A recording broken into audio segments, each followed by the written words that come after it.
What's up? Anyway, this is for a small little indie show that I might be going to. I'm not sure yet because it costs $40 for front seats, and we plan on getting front seats anyway. This is a little video about what I expect, and I haven't been to a live wrestling show in about 10 years. I would say eight, maybe if that. But it's definitely been a while since I've went to an indie show or a wrestling show of any kind. But this is this is for Dylan's annual autism awareness fundraiser, which is awesome. Uh, this is ASWA. I've been to like two of their shows. One where it had Carlito, and there's one somewhere right there. It had Shark Boy, and I have both of their autographs. Carlito is in WWE. Shark Boy is still in the Indies. I'm pretty sure. Might be retired. I don't know. But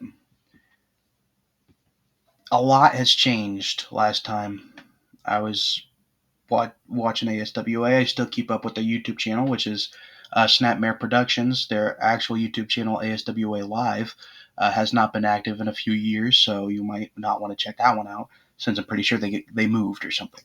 But anyway, I'm gonna go with what I assume is going to be the order of the matches. First, we have Colton Quinn versus Casey King. I heard Casey King was good from Colton Quinn himself. Colton Quinn is local talent. He's pretty cool. He's pretty good, I would say. Hasn't won a title in ASWA to my knowledge.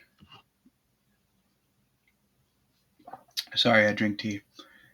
Anyway, but I'm expecting this to be at least like second best match, maybe, if not the best match. Um, Second match, we have Status Symbols, which is a tag team of CQ Status, I want to say, and Bouncer versus Jimmy Lee, the Living Nightmare, and Kenny Hendricks. We also have the fifth floor, which is Nolan Bates and I forget. But anyway, their basic thing is that they I don't know why they're fighting for the titles now. They just skipping past this storyline. Okay. Anyway, they had a storyline where they like kidnapped their lead female girl, but she's in another match here apparently. But I am predicting that the Jimmy Hendrix experience, Jimmy Lee and Kenny Hendricks, are going to retain because they have held the titles for like 4 years now. I think I don't know, but I think they just have a lack of tag teams that they see any like spark in. So they're keeping to their main two guys, which I get, but there are some talents out there who do deserve like a title. Like you could just book. There's a lot of people over on Twitter that would be able to possibly come to Ohio. You know, stay there a little bit, have like a short storyline. But I do feel like they're still going to just remain the champions. Axel Fury versus Nomad. Axel Fury he's been doing pretty good. I would say. I saw his match against Asylum. He was doing pretty good. He's fighting Nomad. Nomad's pretty cool too. Nomad fought JJ Deville, and he did pretty good. He had some pretty clean spots. So I'm expecting this to at least be second best match of the night too. But usually these events last around like 2-3 hours. I would say 2.5 maybe.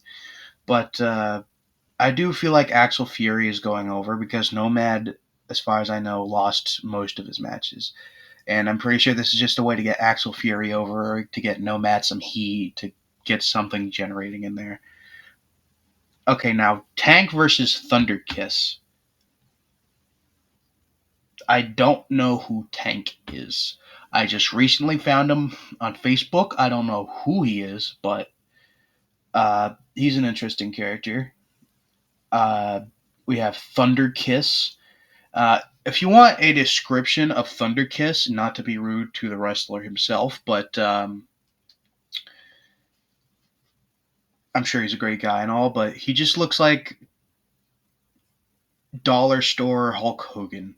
That's the best way I can describe him. And so far, he's won almost all of his matches in ASWA, I'm pretty sure. So I'm going to go with Thunder Kiss going to win. I just want to bring up, I love the commentators on ASWA Snapmare Productions. They are having a blast, and you could tell. They like laugh at every little joke that they tell. They're just having a good time, man. Now, I'm not sure if this is allowed, but NWA Tag Team Championship match. They are defending the NWA titles on an indie show, which is insane. We have monstrous Mike Knox. I don't know if he goes by that anymore. And Trevor Murdoch, the trucker guy, who is no longer a trucker, as far as I know. They recently did a promo. They posted it on Facebook. They're mainly active over on Facebook. They ditched Twitter. I don't know why. They haven't been active there for like 3 years, and it would. I don't see why. They were pretty good. Oh, maybe I guess I could see why, because it's mainly stationed in one place, and usually indie shows move around. I did see that they only had like 70 followers, so and it was mainly wrestlers. Anyway, Mike Knox and Trevor Murdoch as the NWA Tag Team Champions versus Congo Kong, who is the 400-pound behemoth man, who does moonsaults now. He has improved tremendously, by the way. I just want to say that. I still think he improved a lot because people are saying that he hasn't done much in his TNA run, but his Impact run, sorry. But I do feel like he has improved quite a lot. I've seen him. I've seen him in indie shows. He's winning belts now, and he's working with Papa Dingo. I know that sounds like it's a Papa Shango type thing, but it's not. It's a completely different character than Papa Shango. Well, Papa Shango was like paranormal and like a witch doctor. Papa Dingo's like a jungle man, just like Congo Kong, you know? So I guess it makes sense why they would put those two together. But I do feel like Mike Knox and Trevor Murdoch are going to go over because I don't see why they would give Papa Dingo a title. I could see why they give Congo Kong the tag team title. But this is for NWA, not their own title, which I feel like it would be weird if they won. It's also just a way to get them over, get them heat, whatever. And Miss Star with two R's from from the NWA versus Danny Jax. This is rare, a full women's match in ASWA. You don't see that too much because they only have like one female wrestler. But in Spring Sting and their next pay per view, they have a women's triple threat, first one in history apparently, which is actually really cool, and I love that. But I do feel like maybe Danny Jax is going over. Not too sure.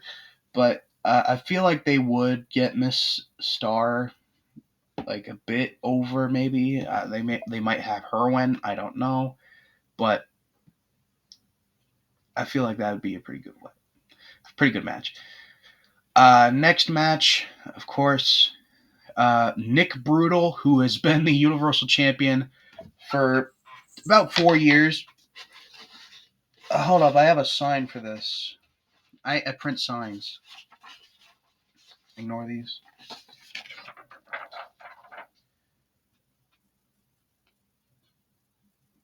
Yeah, he needs to stop. But yeah, he really yeah. Anyway, his reign is decent, I guess. He's had some good matches, but again, he's had some wasted matches. This is a Universal title match against JJ Deville. Um, JJ Deville is really over right now. I've seen his reaction when he came back and when he returned to fight Nomad. That was a pretty decent match. They had a few fumbles, but it was pretty good. I do feel like Nick Brutal is going over because they already made the poster for Spring Sting. I don't know if they realize this, but they already made the poster for Spring Sting, and Nick Bruto is holding his championship, so that's kind of like saying, "Hey, look at this match. By the way, the champion's going over. We have it right now on our poster right now, on our next poster." So yeah, Nick Brutal's definitely winning because he is a status symbol, which is their main faction, which is basically becoming late NWO right now because like everyone's a part of it. And I think it's a bit overdone, and it needs to have a few members break away and become their own thing because it's so much at this point that the status symbols are taking up half of the roster that they have. Okay, now Madman Fulton versus the Mighty Asylum. Asylum is decent. He's probably a good guy, but I feel like he should drop the title as well.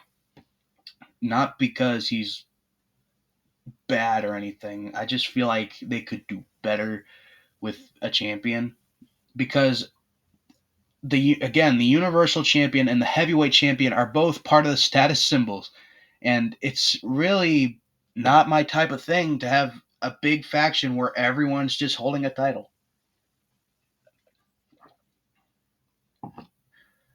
I also feel like Madman Fulton is insanely over right now. The reaction he gets every time he walks to the ring, thunderous cheers from the 500 people that are there. Not even 500, 200 maybe. Not 200. So, but anyway, he gets a thunderous pop. He is he's decent, but he is insanely over. And I feel like if they would drop the title to Madman Fulton, that wouldn't be a bad idea because people were like, he lost again. Oh, because last time he lost it to Robbie Collins in a match, but the result was kind of not great. But that's just my personal opinion. Is the camera focused? Focused. Anyway, so the result was that the ref got knocked out. Robbie Collins won because the referee, a guy put on a referee shirt. I forget it. I think it might have been JJ Deville. I don't remember, but I think it was actually Axel Fury that did it. So he put on a ref shirt and counted the 1, 2, 3 fall. And next pay per view, they were like, nah, nah. And so, so he just gives the title back to Asylum without even saying, no, I won fair and square. But I just think that's a bit whatever. But I do. They also did put this guy as still the champion on Spring Sting, which I feel like they need to stop doing this ahead of time. They should announce it. They should announce the event, sure, but they need to stop adding the title to the people who are defending them on a pay per view that hasn't happened yet. You know what I'm saying? But like, I do feel like Asylum's definitely going over mainly because of the other poster. But I do feel like that Madman Fulton would be a decent guy to drop the title to because he is over. He would get a thunderous pop, and everyone would be like going, "Yay!" whatever. But yeah, I don't think there's any title changes happening. This probably isn't a big enough event for that, but I do feel like there will be some decent matches. This is going to be my first wrestling show in about 10 years, so it might be. I don't know if we could afford it yet. Probably not, but like I already made signs, which were free by the way. I made these in class, but I do feel like nothing is going to change. The storylines are still going to happen, and uh, yeah, they They also have special guests from WCW and NWA. They have NWA Baby Doll and WCW Scotty Riggs, which is pretty cool. I would like to meet them and shake their hands. But yeah, I don't know if it's gonna happen because right now it's 25 days away. Right now, so it's gonna happen on March 29th at 6 p.m. Well, it starts at 6 p.m. The fights, well, the wrestling, not fights. The wrestling starts at 7. But anyway, I do really enjoy a lot of these guys. I think it's going to be a decent show at best because like sometimes they fumble and it's an indie show and that's completely fine. We all fumble. It's fine. If I was a wrestler, I would fumble. I would fumble a lot. I'm a clumsy guy. But I do feel like there is potential for greatness here. Like Colton Quinn, Casey King. Give Colton Quinn a Universal title shot, man. I do feel like he deserves it. He's been with ASWA for like a long time, and he has not. I don't think he had. I don't think he's held a single title, as far as I know. Okay, so they have 2 main event titles, a tag team title. They need at least one mid card title, I would say. Either be it the Intercontinental, United States, American, European, middleweight. I don't know, but I do feel like they need a mid card championship, so it feels like the mid card is a bit more important because right now, as things sit, I feel like the mid card is just kind of like these two. Bam, no story. Bam. It needs to be like John Cena defending the United States Championship type stuff. Open challenge. Like, I feel like that would be a decent storyline to follow up with. I do feel like they need a mid card title, and I feel like Colton Quinn needs to be the first guy to hold it. Because he is definitely a rising star, and he's really good. He can't really do a springboard. I saw that. I saw that, Colton. I saw that springboard. Thankfully, you did land it, though. You landed it. All right? Wasn't really a springboard. It was actually like a launch or something. You know how they grab the top rope and they launch themselves over it? I saw that. I saw that. But I do believe Colin Quinn should hold it first and hold it for like maybe a few months, maybe at least that, and then probably if I was the booker, okay, I would probably get I would probably have a mid card title made. Doesn't matter, Intercontinental Championship, whatever. I would have it Colton Quinn. He would then get in a feud with Axel Fury. I know they're both like faces and whatever, but I do feel like that would bring some heat. It would get them both over. They would both hit insane spots, and the match would go on for like maybe 15 minutes, maybe probably shorter than that. But I do feel like that would be great. A great match because right now these two are like best buds. I do feel like if they got into a feud and one of them turned heel, maybe that would be awesome because in this company, ASWA, no one turns heel or babyface. They remain the same for like years, I'm pretty sure. But that's just my 2 cents. And I can barely afford 2 cents. Anyway, I'm really looking forward to the show. It's going to be a lot better seeing it in person than it is to watch it in the YouTube channel. But it's going to be great. I'm going to love it if I go. It's probably not going to happen, but at least my brother will be there with my nephew. Anyway, thank you all for watching. This is just my idea. And also, if anyone taking place in anyone wrestling in ASWA sees this, hi, hope you win. uh, yeah, uh, the link to ASWA's website, the link to Snapmare Productions will be linked in the description as well. And if you just want to see their Facebook, I will probably link that in the description as well. Thank you all so much for watching. Bye bye.